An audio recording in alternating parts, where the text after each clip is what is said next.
കോട്ടയം നഗരസഭയിലെ ജീവനക്കാരൻ തട്ടിപ്പ് നടത്തിയതിൽ വിചിത്ര നീക്കവുമായി തദ്ദേശ വകുപ്പ്.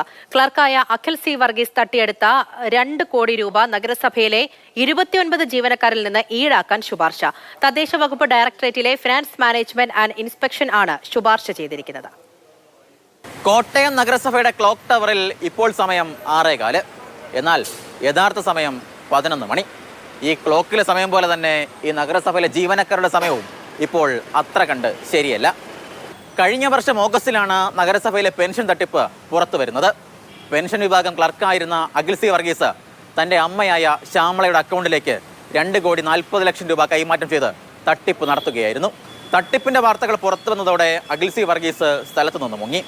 ആദ്യം പോലീസും പിന്നാലെ വിജിലൻസും കേസ് അന്വേഷിച്ചു. 6 മാസമായിട്ടും അഖിൽ സി വർഗീസ് എവിടെ എന്നതിനെ സംബന്ധിച്ച് അന്വേഷണ സംഘത്തിന് ഇപ്പോഴും ഉത്തരമില്ല. പ്രതിയായ അഖിൽ സി വർഗീസ് തട്ടിയെടുത്ത 2.5 കോടിയോളം രൂപ ഈ നഗരസഭയിലെ 29 ജീവനക്കാരിൽ നിന്ന് ഈടാക്കാനാണ് തദ്ദേശ വകുപ്പിന്റെ പുതിയ നീക്കം.